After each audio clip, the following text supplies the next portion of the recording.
Yeah!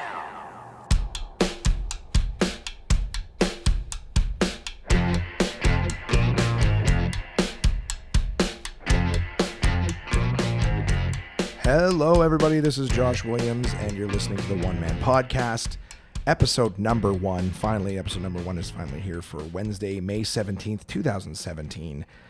This has been such a long journey for me in terms of getting an episode out. The amount of research that I've done to, get a podcast out there. I learned everything from scratch. There's so much information out there, and it's old too. I've spent so many nights up till 3 o'clock in the morning surfing the internet trying to figure out what an RSS feed is and what hosting is and how to get it on iTunes and how to share it with everybody, because not everybody has Apple, and there's so much information out there. And for some reason, all the articles that I would find would all be from like 2010 or 2008. I think the earliest one that I found regarding anything was like 2014. I'm like, that's still 3 years old. And with the amount of podcasts that are out in the internet now, I figured there'd be more plentiful information, not, less. It's almost like the Da Vinci Code or something. There's some big conspiracy on podcast information. So I'm happy that it's finally out now. I've got everything there. The iTunes has approved it, so it should show up for people who've subscribed on iTunes. And I'm excited. It's been a lot of fun. I'm excited to do this podcast. Hello to everyone who is meeting me, for the first time through this. My name is Josh Williams. I am a stand-up comedian. That's what I do for a living, amongst other things, because I am in Canadian show business, which means you got to have a lot of different jobs to be able to pursue the art form that you love. And I like telling jokes. And more than that, I like not working a real job. I like just being a loudmouth and having some fun with the people around me. I also deliver pizzas for Domino's, and I drive Uber. So a lot of sitting and driving in my life. That's what I do aside from stand-up comedy. I'm happy to have this episode one here. So the whole idea of this podcast is going to be for me to connect with friends, family, fans, anybody who wants to know what's going on with me.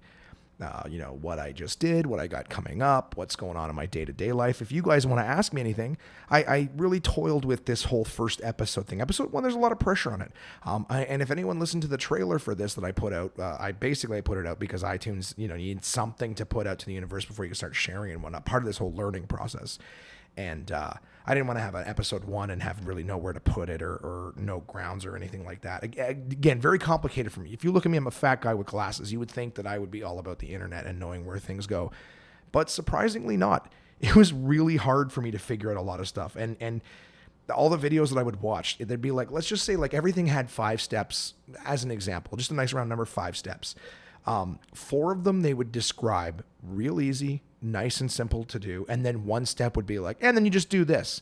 And that just do this is like, and you just build Facebook on the web. Like it seems so simple to them. For me, I'm like, what the fuck is that? Like I have no idea. And then you just throw this on your WordPress site. Like you've already got a website, right? You're not just some dude with an iPhone who wants to talk into it. So it's out. Fuck it. It's done. That horrible process is done for now. And I'm trying to figure out now, it's a matter of figuring out a format. Like I said, I just want to talk about what's going on, and I'd love to have you guys be a part of the podcast too. I'm going to have guests. A big part of my life is traveling with stand-up and whatnot. So I want to have, the guys that I work with, other comedians come on, people who are important in my life. My lady is a wonderfully large part of my life. She's funny. Oh my God, she's so funny. And she's funniest at taking the piss out of me. Like I'll be so excited about something like a fucking kid, and she'll just she'll let me know how ridiculous I am. And I mean like goofy, nerdy kid stuff. And, she posted something the other day on Facebook, and it was Sheldon from Big Bang Theory, which I'm not a big fan. I get why people like it. I've just never been a big fan of that show. But it was an episode, or it was a clip of Sheldon getting all excited. He couldn't decide whether he wanted the Xbox or the PlayStation 4, Xbox One or PS4. And he's just sitting at the table talking to his girlfriend about it. Now, I've never been that nerdy where I'm talking about computer specs, but the idea is still the same. I'm overly excited about something she could care less about. And in this clip, his girlfriend was pretending to be interested to just get him to do something as simple as pass the butter. And again, I don't think I'm that guilty, but yes, I'm ridiculous. I've got a lot of interest in goofy stuff. She is the counterbalance to all my insanity. And so she'll be on every now and again. I'll invite her on to just tell me whatever it is that I'm ranting and raving about is not really that big of a deal. But if there's anything, I also, toiled with the idea of telling you guys, here's why I started stand up, and here's my story, and here's who I am. And I figured, you know what, you guys, I'm going to give you the email address to send in questions. If you guys want to know any of that stuff about me, email, ask. And if not, I'm going to assume that nobody gives a shit about my origin story, and that I can continue to just go on and do my thing. I was sick in the preview. I still haven't got my voice back, so I don't always sound like this. If it's a little raspy and hard to listen to, if you hear my voice cracking, it's because I'm sick. I'm still sick. I'm still battling it. And I know that the second I finish recording this episode, everything's going to clear up. But just the way the universe works, episode 1 is going to be not really my voice. So try to bear through it.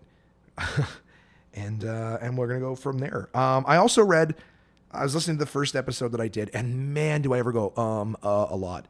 This episode's being recorded Tuesday night. I want this podcast to be available for everyone on Wednesday. It's being recorded Tuesday night. It's already midnight. I've worked a bunch today. Came back from a shift at Domino's this evening, and I'm exhausted. I'm super dry and hoarse still. But the idea is, I want this available for you guys Wednesday morning. At this point, it's so late.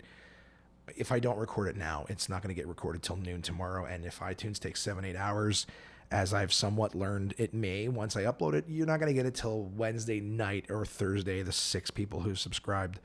But I want to have consistency, as I mentioned in the preview episode. It's not really fair for you guys to listen to a crappy quality podcast and not know when to expect it and not even know what the format is. So trying to make this mildly interesting for you guys.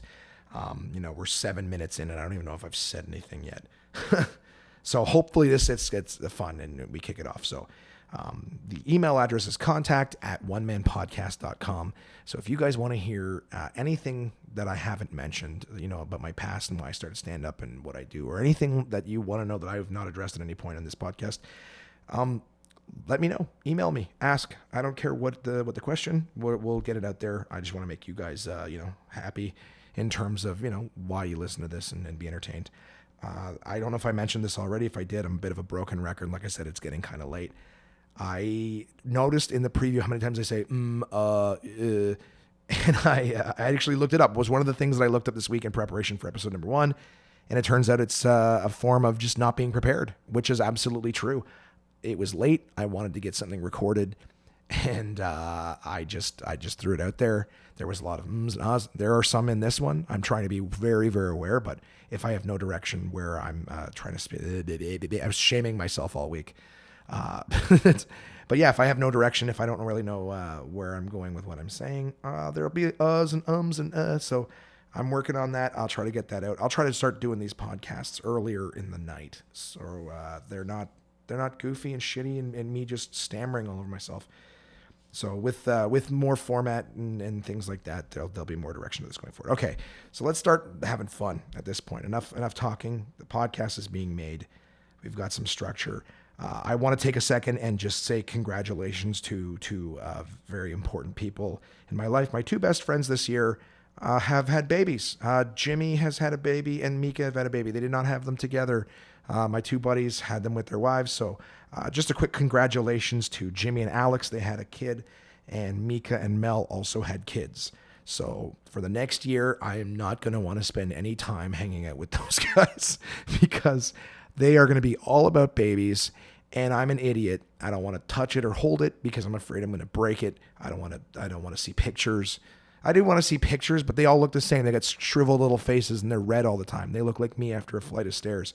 I don't want to see that. I don't. They just scare me. Babies scare me. They're so fucking fragile. I like puppies. I love puppies, but they're pretty robust. And I don't mean that like I only want to be around something that I can drop. But I get scared around them. It's like when you have your cell phone and you don't have a screen protector on it. You know what I mean? I just feel like something bad's going to happen. I shouldn't touch it. So I'm happy for my 2 best friends and their lovely wives. I love them all very much. And I will see you in a few years when I can not bump into your kid and it won't kill it. That's where I'm at right now with that. So just a little honorable mention to them. Congratulations. I am happy for you guys. They had the babies in the last few months. I think over the last month, again, my timelines are all over the place because I got so many things going on, but they've got their kids now. I'm really happy for them. It was very short, time length between the 2 of them being born. I unfortunately believe it or not, missed both of the baby showers because I had shows. I was on the road. So I apologize if any of them are listening. I won't miss your next kids because you guys can't just stop at one. Everybody has to keep having kids, and it scares me very much. For them, my friends are going to go gray very quickly. A lot of lines in their faces. Their girlfriends are, girlfriends. Wow, that's the mentality I've got. Their wives, they've been married. I was the best man at their weddings, and I'm like, they're girlfriends, right? I'm very non-committal, even in my own titling in my head. Their wives are wonderful, and they're gonna get tired. They're gonna get tired quick with the kids. So Godspeed to Mel and Alex with your babies. I'm terrified for you. If you need to call someone and be unconventionally upset, because everyone's like, oh my God, no, it's a lot of work, but babies, they're the greatest thing, and everything's gonna be magical from now on. You can just call me and be like, this is a fucking nightmare. I love them, but Jesus Christ. I mean, how long can you hold a pillow over its head? Make it pass out, but not die. When it's crying. These things scare the hell out of me. I would never do that to a child, but I can just imagine the noise. I have 3 roommates that are all like babies. They come home drunk and they just loud and scream, and I want to hold a pillow over their face until they fall asleep. So again, honorable mentions to you guys. Congratulations on the babies. I'll see you in a few years. I'm going to block them on Instagram so I don't see their pictures all the time because there's going to be babies. And this is the baby on this side. This is the baby rolled over. The baby looked up for a second. It opened its eyes and then it closed them again. So I am going to avoid them. And that'll be that. Congratulations to you guys. Last week was Mother's Day. It was Mother's Day for my mom and all moms. And what we did was my girlfriend and my brother and his wife took my mom and my dad to go see Guardians of the Galaxy Volume 2 in 3D. Yep, that's right. We pulled at all the stops. And it didn't stop there. We went to the VIP theaters, which I thought was spectacularly baller of me. Because it's I'd been there once before to the VIP theaters. If you guys don't know this, I don't know where you're listening, if they have them in your cities, but we have, I think, one here in Ottawa. And the whole idea is that you buy your seat like you would in IMAX or 3D, where you can reserve the specific seats. But someone told me that the seats reclined. So I was under the impression that not only are you sitting in like a larger, more comfortable chair, but that the seats actually recline. You can put your feet up. And both my mom and my dad have like leg issues. You know what I mean? They want to be comfortable. So they don't like going to the movies a lot. So I was like, I'm going to get them these VIP seats. They're going to be able to put their feet up. Everything's going to be amazing. And when we got there, we found out that the seats don't actually recline. They just sort of lean back a little bit. But that's the same as, the hiccups. That's the same as the theater seats where you go to the regular places, the regular Cineplex or AMCs or wherever you go. They all sort of lean back a little bit. This was like slightly more. The big difference, which I liked, but I mean, you do pay for it, is in the VIP theaters, you can buy booze. So you get served before the movie starts. The servers come and they will take your drink orders, and you can even buy food. So you can buy the traditional popcorn and soda and all that fun stuff. But you can also buy, alcohol and food. So you can do like wraps, or we got chicken sliders with poutine, right? So it was kind of cool to sit on my ass and get served food, booze, popcorn in a big lazy boy that doesn't recline. Biggest letdown of the night. So they were like the first row, the row in the very front, those seats will recline. They'll recline and the feet will come up. But you're sitting underneath the screen. So it's horseshit. So that's, it's a really bad consolation prize for being in the front row. So we did that. That was a lot of fun. We took care of I bought the tickets. My girlfriend and my brother's wife bought the drinks and the food for everybody. It was a real nice night. My mom had a great time. If you have not seen Guardians of the Galaxy, the first one, see it. It's a great movie. If you haven't seen Volume 2, it's super fun. It's not to get into a movie review or anything like that, but it's similar to the first one. It's mostly jokes and fun little, fights and things. It's fun. It's cute. More than anything, it's a cute movie. Baby Groot is absolutely adorable, and the raccoon is hysterical. And then the two of them nonstop back and forth is great. It's a very entertaining movie. I don't know that it was super visually amazing, like you have to see it in IMAX or 3D or anything like that. But for my mom, she loves that cute shit. She loves sci-fi movies. I'm sure over time I'll have a million stories about my fucking mom watching sci-fi movies and the crazy shit she says. But she had a great time. Loved it. She loved the experience. Who wouldn't? Fuck, sit in a chair, get served, and everyone else is paying. Happy Mother's Day, Mom. It was funny too because like it seemed like every time you thought that's all they had to offer there, they'd have something else. You know, oh, the menus are behind your chairs and everything like that. I was asking some dude who was dressed up in a suit who worked there how much it would cost to carry me from my seat to the bathroom. They have individual bathrooms there too. No stalls at the old VIP theater. Nope, nothing but a private one-person bathroom. It was actually pretty nice. I think going forward, just to not have to wait in line for an hour and fight to get the seats that you want, I think it was worth the extra $10. It was $25 a ticket, and I think it's normally around like 15 or 16. So the extra $10 that we spent, totally worth you buying your hour back, right? On big movies like that, you got to show up an hour in advance just to stand in line and then rush the thing and all that crap. So no, I'd rather spend the extra $10, do something else for an hour, and then walk in 5 minutes before the show, sit on my ass, order a beer and a poutine or something like that, and be like, yeah, it's basically I'm at home going out, except I get to see the movie like 6 months earlier. That's back to the nerdy stuff too. I love those Marvel movies, so you're gonna have to listen to me geek out on those a little bit from time to time. Yeah, so there we go. We're 15 minutes in, and I have talked about my friends' babies and what we did for Mother's Day. I think my mom had a blast. She really, really enjoyed it. And now everything she says is about baby Groot and whatnot. She's just as easy to understand as Groot is, by the way, too. She's very vague in what she's saying. And she says the same thing over and over again. So, yeah, very, very similar. What else do we want to talk about? I was telling you guys, like I said, learning was hard. I talked about the ums and uhs. I think, I'm still doing it, and I'm sorry it's late, and there really is no direction to the podcast so far. So it's a little difficult to, not do it. But I'll work on it. I'll take the criticisms too. I was working, like I said, at my crazy Domino's job earlier tonight. And, this happened, and I thought it was kind of, this happened a long time ago. I don't like air fresheners, which is a weird thing to just make a statement on. But I had a coworker tonight.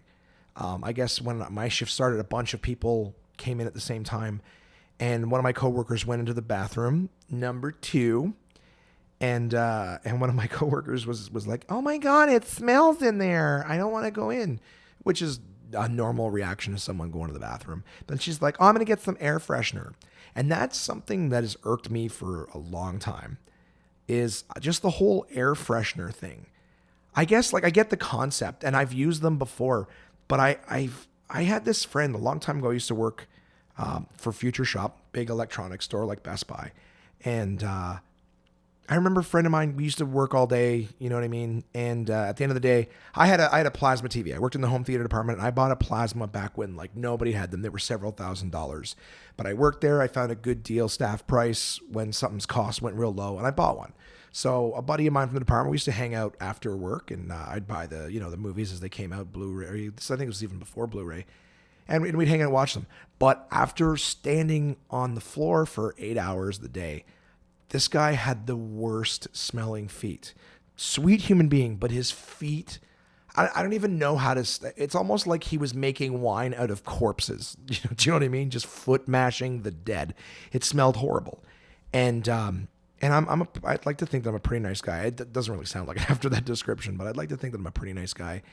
And it was pretty horrible. So I remember after a few days just being like, "Oh, dude, I love you, but can you just put your feet out the window or something? We can't have it." So what he started to do was he would buy air freshener and he would spray his feet with it. But the smell was so horrid that all it would do is smell like his horrible feet and the other scent. And that's kind of why I don't like air fresheners. The whole concept of air fresheners, it's like, oh, I've got lilac. It's like, well, now it doesn't smell like a lilac instead of poo. It smells like someone took a shit in a garden. You know what I mean? Now I don't like, it doesn't smell good. It just smells like two things, a horrible thing and a good thing. You know what I mean? You can still distinguish. Nobody walks in a room and goes, "Oh, I only smell flowers." You smell the other thing. He used to do pumpkin spice and spray Glade pumpkins. It's great. Dude, now I fucking hate pumpkins on top of that. I just hated your feet before, but now I've got this sensory memory connection to like now every time I smell pumpkin pie, I'm going to think of your fucking gross feet. All you did was make me hate something else that I liked through association. You know what I mean? So I don't know if you guys have ever felt that way, but I don't feel like again, they mask the smell to an extent, but I still smell it.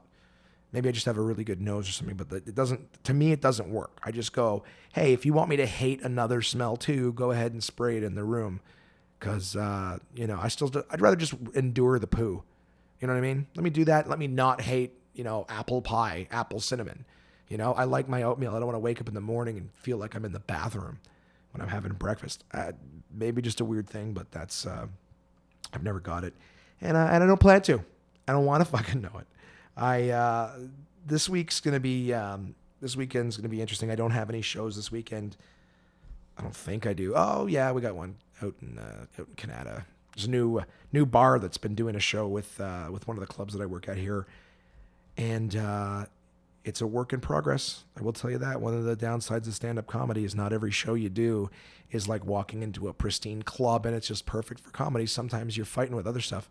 I did the show a few weeks back, and the room has a lot of potential. Sometimes when you're doing shows, it's not the setup or the quality of the comedians or anything like that. It's just the room. The room's not going to do it. In this particular case, it's a great room. Comedy could work quite well here. It's just that the staff and owners didn't seem overly invested. I was there for the inaugural show, and there was a live band in the room next to us. Same owners. They got two businesses side by side. Since I'm sort of not speaking of them in the greatest light at the moment, I don't want to name them, but it was a nightmare. There was a lot of things that went wrong. We had issues with the lights. We do a certain set up to the show in terms of like lights flashing. We do a little bit of a spectacle as the intro song and things are playing, and there was like the spotlight was just on. You couldn't flash the lights. The music was playing off of some odd sound system that was pretty much all bass and nothing else. So all you heard was just buzzing as the music was playing.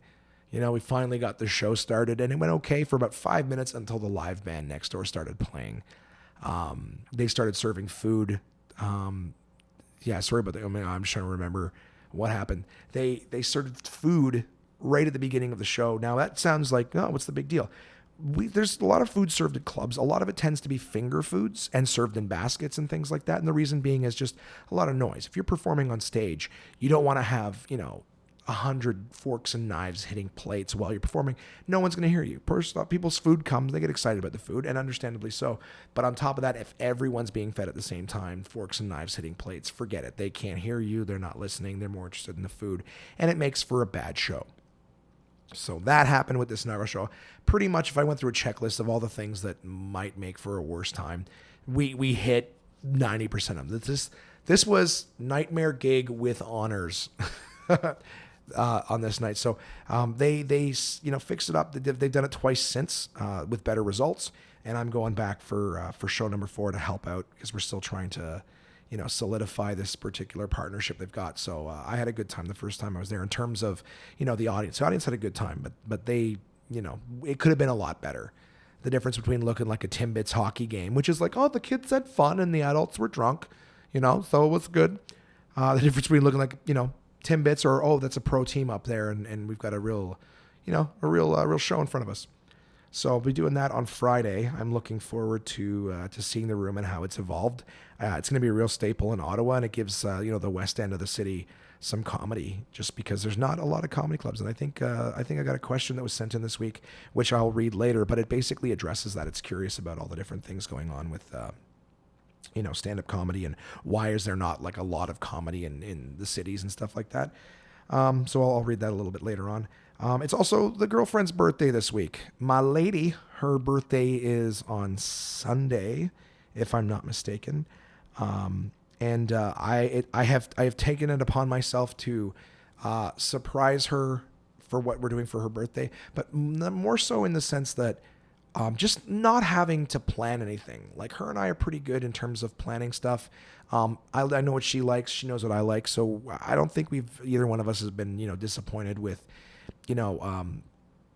celebrations. I want to say like, holidays and things like that. But generally speaking, we know what each other likes. The only thing is like she works so hard. She's got a lot going on.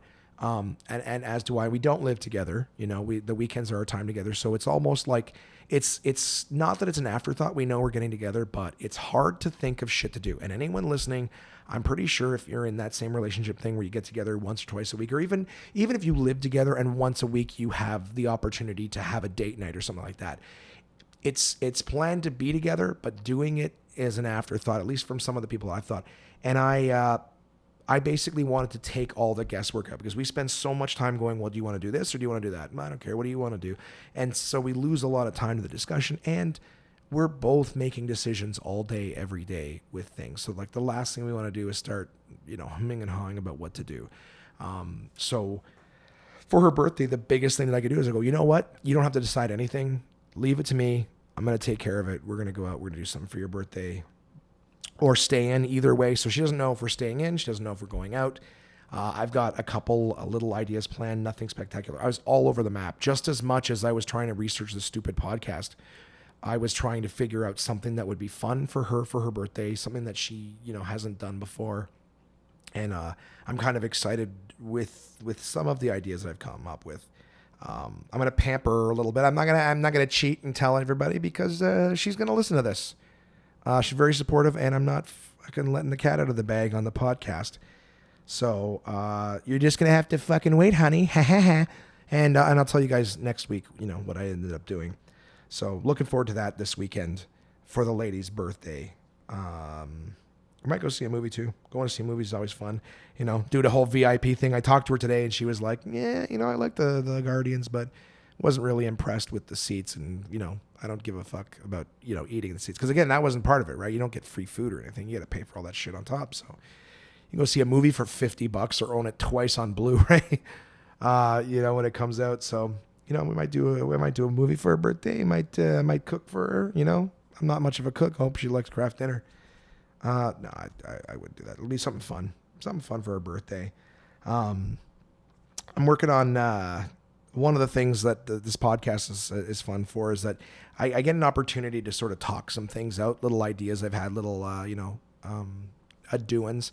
Normally I'm running around more, but this last week has been so much focus on the podcast just because of, like I said, all the research I have. Like every waking minute that I'm not doing one of my jobs, I'm staring at a computer screen trying to learn something. And so many times just the amount of daydreaming I'm doing, and setting up websites. Like we've got all the social media stuff. Feel free to follow us on Facebook, Twitter, Instagram, YouTube. All of it's One Man Podcast. So take a look for it. You'll find it. And just trying to set those up, working with, I'm going off. It has been all consuming, this stuff here. And I really hope that, at some point it pays off. You guys be interested in listening to all this crap. It's gonna be fun. I've got some stuff set up for you guys. We'll get to it a little bit, that I'm hoping will become a regular staple. That's been exciting for you guys. But like I said, one of the things that I'm hoping for from this podcast is just as things happen in the week, little stories and the doings that I want to share with you guys, is that it helps me talk about stuff that I think is funny. And in doing that too, it'll help with new material and whatnot for the comedy, because some things will translate, to the stage. Some things won't. But it's fun to just sort of have some fun and talk them out and see where things go. I've been watching Breaking Bad again. I don't watch a lot of TV. I kind of just fall asleep to something when I get an opportunity to sleep. But that's when I watch things. Is I watch things to fall asleep to. Anytime I can't really watch anything during the day, because if I put something on, I usually will put something on while I'm doing, tax work or booking something or writing an email, and I will turn and stare at the TV and do nothing but just get right into it. So I've limited myself to only watching Netflix and whatnot when I'm eating or if I'm going to sleep. So I will put an episode of something on, eat, and in 10 minutes when I'm finished, I will turn it off and either resume when I eat later or resume when I go to bed. So it takes me a while to get through things, but I know the new season of Better Call Saul is out, and I haven't seen season 2. So one of the things I was doing is I started watching Breaking Bad again, because it's obviously Better Call Saul is a prequel to that. And I just finished watching Breaking Bad again, which is a great show. I'm not going to get into it. If you haven't seen it, it's on Netflix. The entire series is there. Watch it. It's great. Enjoy it. I finished it. It's better the second time, sort of being able to see sort of how things play along and know what's going on. I really liked watching Better Call Saul. I did watch the first season a second time since season 2 came out. I figured I'll rewatch the first season so I know what's going on with season 2. I rewatched the first season. At the end of that, I was like, okay, I'm going to rewatch Breaking Bad because there's a lot of connection with that too. And one thing I noticed, I don't know if you guys watched this, I'm just yakking, I'll make it quick, is I didn't think he watched Better Call Saul, which comes before, and Saul almost seems like a little more confident than he did in Breaking Bad. So part of me is going like, oh, how did he go from like super confident? Well, let's say more confident, a little more of a backbone in an argument with some dangerous people in Better Call Saul. And then you see him sort of backing down from Walter White in just a general face-to-face conversation in the office. There was psychopaths that he was, negotiating with in Better Call Saul, and he just sort of backs down. But again, this is one of those things where, it's a prequel, but they have an opportunity to expand the character. So that was just like, it was the only thing standing out, is just watching him in Breaking Bad. It was fun to see the character, but then a couple times he was just like, he's a real pussy. And I'm like, I hope at some point they sort of show a bit of a break to him and show why he does that. So, I'm excited. I think that show's great. Bob Odenkirk is amazing as Saul, and the writing is phenomenal. I just love watching the arguments and the negotiation and the angles, like the strategy. Anyways, that's what I'm doing. So over the course of the next 3 months, I'll watch 10 episodes of Better Call Saul, little teeny intervals at a time. I remember I was like 6 episodes away from the end of Breaking Bad, and I was like 6 episodes in. I fell asleep, and I woke up at the last 5 minutes of the last episode of the series. And in that last 5 episodes, no spoilers, it just wraps up so many things. Like 6 people die that are all integral parts, and it was just like I woke up with enough to go, yeah. And luckily, I had already seen it. I was watching for the second time, but it did sort of take all that, I'd forgotten what had happened. I remember there was an incident, but I didn't remember exactly how it had, unfolded. And so I just woke up. Like, again, that's my life. I'm the kind of guy who will wake up to the exact, and this person did at the end. Thanks for watching for 5 years, whatever. So I did that. Yeah, that's a weird thing to end on. But yeah, I'm looking forward to watching the second season of Better Call Saul. It was kind of cool too, because they had characters from the first season of Breaking Bad show up in season 2 of Better Call Saul. So 7 to 8 years apart in the actual filming.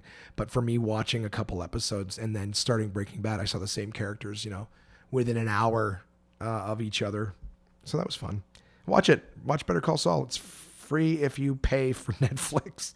So yeah, lots of good stuff on there. And you guys can tell me what you're watching too. If you have any recommendations, again, I gave you the email address already. I'll give it to you again later on. Feel free to send that to me and let me know what you're watching. If you have any recommendations, lots of great stand-up specials and stuff. Netflix has got something this year where they're putting out new specials like every week or every day or so. It feels like every day. If you're a comedy fan, there's new stuff all the time. So it's a fun and exciting time to watch stuff.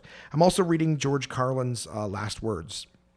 So I read a lot on the internet and whatnot, and one of the things I kind of want to do is to just get myself, just for like my anxiety and whatnot. Not to say that I'm crazy or anything, but I do tend to hyperthink. You may hear in the podcast where I'll be talking at a regular pace, and then just out of nowhere things are getting faster and faster and faster. It's because the thoughts are piling up in my brain, and so I need to get them out before I completely forget what they are, and that's just the way it goes. And so I can't read. I can't lay in bed and read or sit in a chair and read, because for that same reason, there's a lot of thoughts piling up, and I'll read an entire page and then realize that I've retained absolutely nothing that I've read. My eyes scanned every sentence, and the words were being said in my head, and it's gone. So I'm trying to get back into reading, and something I started reading a couple years ago was George Carlin's Last Words. And Carlin is a huge influence on me.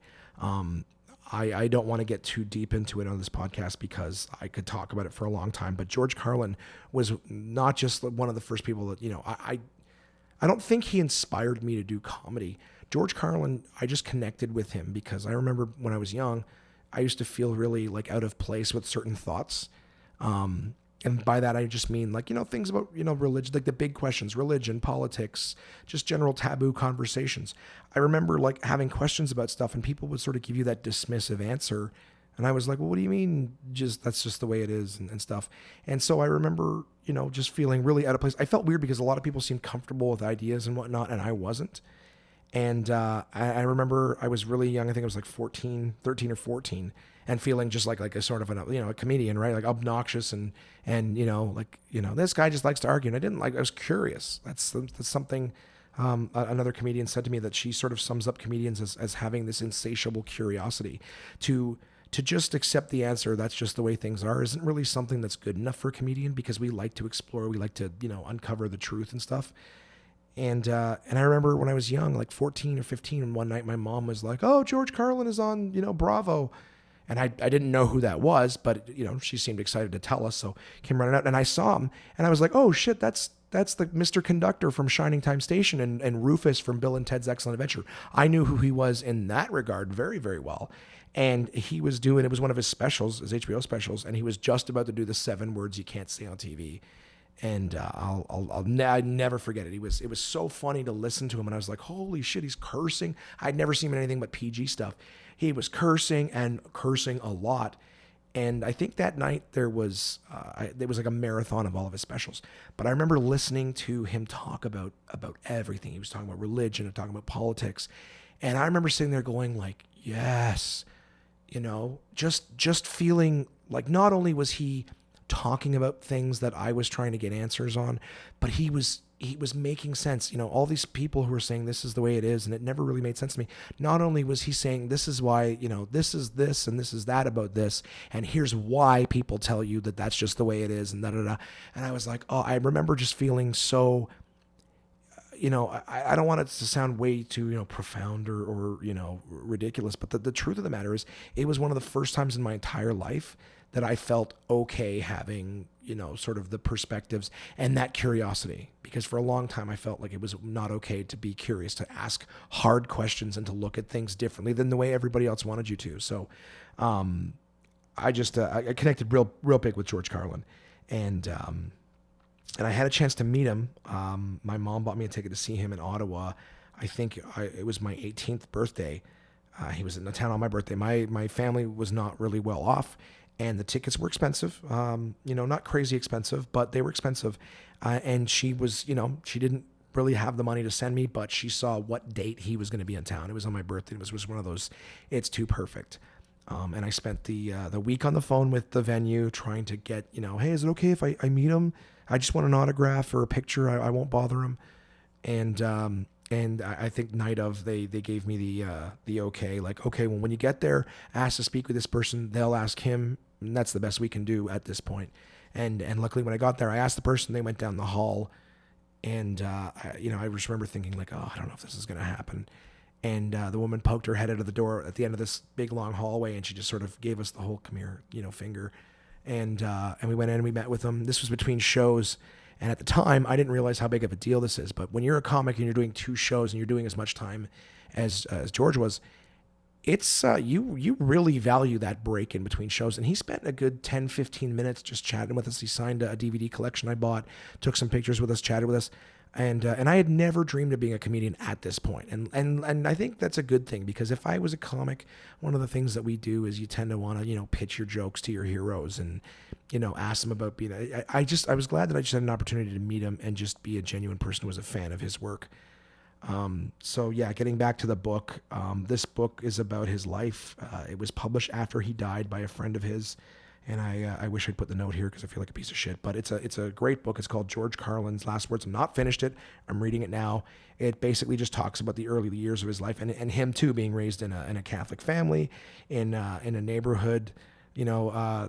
I think he was raised in Brooklyn, and his parents were proper.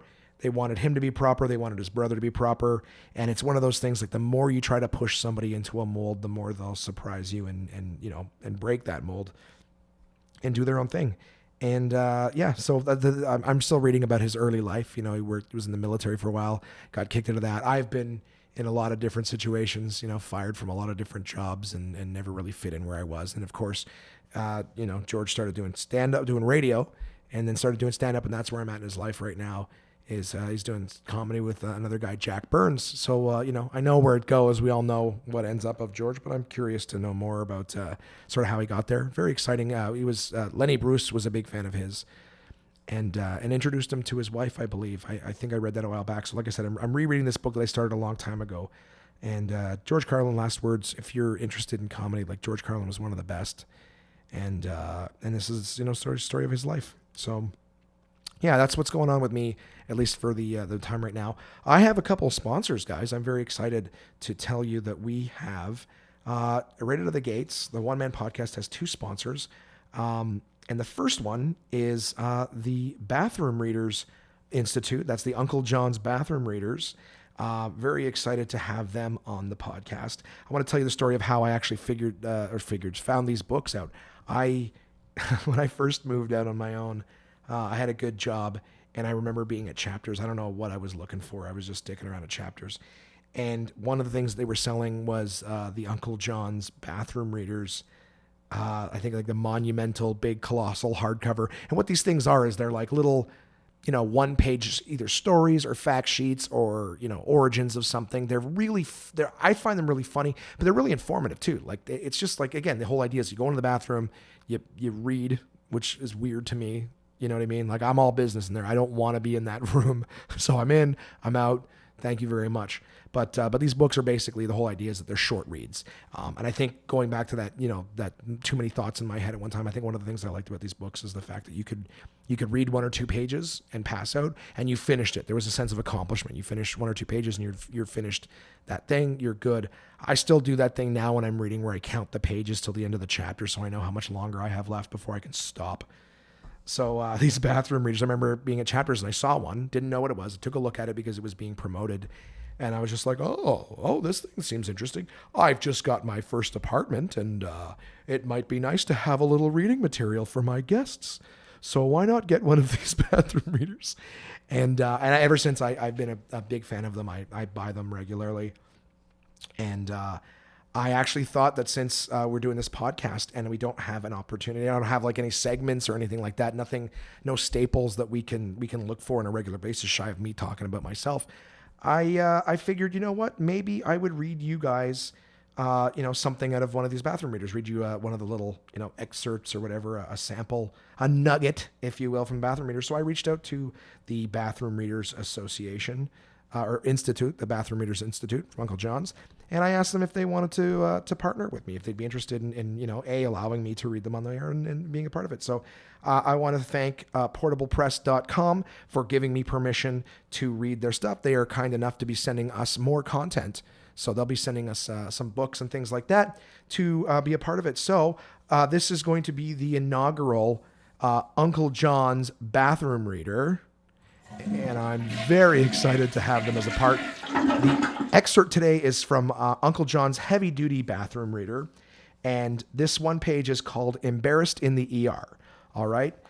So this is what it says. It's what's worse than a trip to the emergency room? A trip to the ER for something really humiliating. These are real life ER reports. So number 1, forehead pain. Patient shot self in the nose with BB gun. Number 2, head injury. Rolled off couch and hit telephone. Number 3, 40-year-old female using toothbrush to make herself gag, accidentally swallowed toothbrush. Number 4, abdominal pain, diagnosis, tight pants and belt. Number 5, patient stuffed ear with toilet paper so roach wouldn't crawl in, now unable to remove. Number 6, patient missed punching bag, hit metal safe. I don't know who has a punching bag right in front of a safe, but a nice swing. Number 7, concussion, severe headache. Patient being pulled on a sled behind golf cart, struck a bump, launched in air. A lot of smart people out there. Number 8, pulled groin while riding mechanical bull. Number 9, bruised shoulder. Husband was throwing cell phone at cat, missed cat. Number 10, patient 23 used a sword to cut a piece of paper, laceration left arm. Number 11, accidentally swallowed guitar pick. Yay, that was smart. It's probably like doing the whole put it in your mouth and put your arms up like you're a rock star. 12, patient 31 was playing sex games with wife, Had belt around neck, jumped over something and got hung up. Also fell downstairs. It's just a nice thing to add at the end. And he fell down the stairs afterwards too. It's all a big thing. Number 13, ankle injury from falling off ankle injury falling off stage doing karaoke. That one sounds not so much embarrassing. I could see people falling off the stage doing karaoke. I mean, you're drunk. Nobody does karaoke unless you're drunk. So the idea that you're falling off something drunk, I don't know. Take that one back, guys. That one feels like filler. Number 14, swallowed toothpick while eating cabbage. That doesn't even make sense to me, but that is dumb. 15, fell off monkey bars at police academy. Yep, you're not living that down anytime soon. Number 16, patient playing with pillowcase. Buddy put a rock in it. Your buddy's an asshole. Number 17, insect bites on lips while riding a go-kart. Again, I don't think you can blame yourself for that one. 18, generalized body rash after being in a pool and hot tub at hotel. That's fucking gross. Yeah, I don't know. Some of these just seem horrible. They don't seem like they're embarrassing. Like that guy swallowing his guitar pick and the dude with the belt around his neck. That's fucked up, but I mean, that's on you. But generalized body rash after being in a pool and hot tub at hotel, that's just gross. Spend the money next time. You need the VIP experience. Number 19, pain, swelling, blister on palm. Patient, 15, was playing video games, woke next day with swollen hand. Pain and swelling getting worse. And finally, number 20, patient has wrist pain after sex and bowling. Yeah, in that order. So that's just an example of something. These books are relatively large. And every it was one page of the one. That one again from Uncle John's heavy duty bathroom reader from the Bathroom Institute. Thank you so much for allowing us to have that. We'll have one every episode. And at the bottom of every page is just a tiny little fact. And the one on this page was fewer than 1% of all patent inventions ever make money, which sounds kind of accurate, I'd say. Just the idea that you'd patent something. A lot of things get patented and nobody ever buys them. Nobody even produces them for the most part. So that's interesting. And so, yeah, like I said, guys, the bathroom readers, there's tons of them. They've got different ones. Some of them are based entirely on, space or history or, sports. So check out, the lineup of what they've got at portablepress.com and see what they have. They're great books. I get them regularly and they're great. They're great ways to kill a little bit of time, get a little bit of information, entertainment. Like I said, I'll read one every week. And let me know what you guys think of it. If there's any particular, styles or things you want. Next time it'll be a story about something completely different. I read about Murphy's Law in one of them.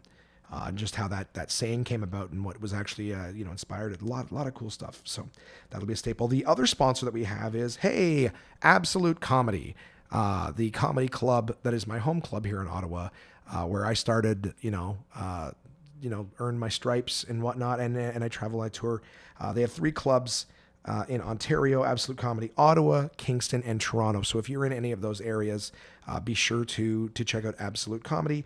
This week at Absolute Comedy in Ottawa, we have headliner DJ Demers. DJ is a phenomenal comedian who is slightly hearing impaired, and it's a big staple in his act. I don't think he'd mind me saying that. I'm not trying to pigeonhole him, but that guy is one of the funniest people I know and sweetest, I have to say. I'll tell you, sometime maybe I'll tell you another story about DJ. Maybe I'll have him on and tell you a story about DJ. But DJ was on America's Got Talent last year. And so if you want to see how good this guy is, just YouTube, DJ Demers, Demers, and check out America's Got Talent. His spot on that, yeah, absolutely hysterical. He will be headlining the Absolute Comedy in Ottawa. Also, the host that week is this week, is Brian Stollery, super funny guy, I believe from out west. And the middle act is Andrew Packer from Kingston, Ontario, relatively new to the comedy scene, but making waves, and he's featured there. So if you're in Ottawa or anywhere near Ottawa, check out Absolute Comedy. See DJ Demers, Brian Stollery, and Andrew Packer. In Kingston, the headliner is Lamont Ferguson, super funny guy. Again, very kind with me, and as I was coming up, was very gracious to give me lots of advice. And he's performed. He's from Los Angeles. He's open for George Carlin. Speaking of Carlin, he's open for Carlin. So, I mean, you got to be really funny to be able to work with guys like that. So check out Lamont Ferguson. Very, very funny act. The host in Kingston is Logan Avery Cooper. Again, a guy I've worked with many times from right here in Ottawa. Was a finalist at Absolute Comedy's, summer competition. Super funny guy. And then the middle is Martha O'Neill from Toronto. Martha is, again, a wonderful comedian. And I've worked with her many times. Great show in Kingston, Ontario. Lamont Ferguson, Logan Avery Cooper, and Martha O'Neill. And finally, the biggest club of all, the Toronto Club. This week's headliner is Moody McCarthy from New York City. Moody's super funny guy. He's performed on all sorts of late night and festivals. Definitely check out Moody. It's been a while since I've seen him, but he was one of the first guys who started coming to the Absolute Clubs when they opened up, and he's just a monster comic. The MC is Daniel Woodrow, also from Ottawa, originally here. Now he makes his home in Toronto. He's performed at Just for Laughs, a ton of other festivals. Was on, to see him featured on Much Music shows, things like that. And finally, the middle act in Toronto is Dan Mahoney from Buffalo, New York. Also a super funny guy. I got a special place in my comedic heart for Dan Mahoney. That guy makes me laugh on stage and off stage. I think it's a great show. So that's Toronto Absolute Comedy this week.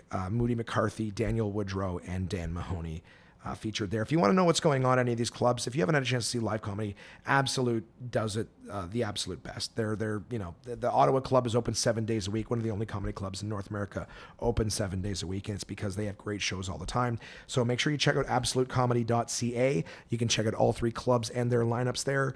Absolute Comedy also does dinner and shows. Okay, so if you're looking for a fun night out, have dinner, something fun to watch, check out Absolute Comedy for that. You guys can do that. They also do like office parties. So, if you happen to be trying to think of something fun, you're sitting around like me going, hey, what do we need to do this? What should we plan? We've done this, we've done that. Check out a live comedy show. Absolute Comedy can either accommodate, depending on which club it is, they can accommodate, between 100 and 250 people. So if you can bring your office party and whatnot there, or Absolute Comedy will come to you, so if you have an office party or an event or, a function, give them a ring, and they will be able to sort of talk to you about maybe bringing comics to you, just adding a little spice to your event. Nobody likes to do like a fucking 3-day conference, and the only person who's telling jokes is the fucking CEO, who isn't funny, but he holds your paycheck, so you got to laugh at his stupid fucking jokes. Fuck that guy, right? Or he'll tell his little speech before the comics, and then we make fun of your boss. So if you're in HR and you're head of running shit, bring us out there and we'll take the piss out of your boss because you can't fire us. So that's one of the things you could do. As I mentioned, all that details for the dinner and shows, the office parties, and of course the weekly lineups, all of it available at absolutecomedy.ca. So check out absolutecomedy.ca. Thank you to my two initial sponsors. It's very cool to have, people on board who, believe in what we do. So what we do, I say that like I'm a foundation or something. What we do. It's me sitting at a dining room table at fucking 1:00 in the morning in my house with 3 roommates. That's the behind that. I'll let you peek behind the curtain. That's what's going on. So yeah, but I still have two sponsors. That makes me happy. All right. Gives me a little bit of content too. Tell you guys what's going on with them. There's a really cool summer competition coming up at Absolute. I'll tell you guys a little bit more in the coming weeks. But as it stands right now, I've just got, I plugged on the promo episode the email address in case anybody had questions. And I did get, a couple of questions from my friend Mika, the one who just had the kid. And one of the questions he was asking me was, how lucrative is the comedy/bar scene for owners, and why don't we see more clubs in Ottawa? That's a fair question. And the reason being, and I think this matters for a lot of cities. A lot of people are like, why aren't there comedy clubs and stuff like that? Is that a lot of places, the main focus is on obviously making money. A lot of places don't really know how to book comedy or how to sell comedy because the money comes from the drink sales, right? So I was mentioning earlier that we have that show coming up, and the first show that we did with them, they didn't really give a fuck about the comedy part. They didn't care about, making sure that the spotlight and the showmanship of the show went well. They were more concerned about getting people in and serving them food, and we were sitting there going, your sound doesn't work and we can't get the spotlight to point properly. And it's a partnership. So that is, now that I've mentioned them as a sponsor, that is an Absolute Comedy show. So Absolute in Ottawa now has this satellite room in Canada, but because we're partnered with the bar and restaurant there, we were more concerned in making sure that the representation of Absolute Comedy there was done, because if we show up and there's live band playing and it seems like we're a little Mickey Mouse because they can't hear us, there's forks and knives hitting plates and the spotlight's not working and the sound's all bass, it starts to look like we don't really know what we're doing, instead of being the the staple of comedy in Ontario that Absolute has become. So I'm always happy whenever Absolute asks me to sort of come and help out with a new endeavor. But why you don't see more of it is that typically a lot of places would rather just sell booze, open the doors, put on a hockey game, put on UFC, get people with butts and chairs and make the money that way. So it's difficult when the cost of entertainment, right? Like you'll see live bands and things like that, but live bands are, I don't want to, I probably wrong. I want you to know I'm open to the idea that I'm wrong about this, but live bands, a lot of times they're playing covers and stuff. They might have some original music, but they're playing covers, and they're playing covers of things that people like. With stand-up, we don't really do like cover comedy. We're watch this guy do the best of Chris Rock or Louis C.K. or, George Carlin or whatever. No, we're doing our own original material. And sometimes it's hard. It costs a lot of money. You want to get the right person, it's going to cost you a lot of money. So it costs a lot less to bring, maybe a band in, or to bring in, to put on the hockey game or the fight, So it's one of those things where, it can work but it takes someone who's got the know-how. That's why you see a lot of, the other brand. They're not paying me. I'm not saying their name, but if you know comedy in Canada, you know who I'm talking about.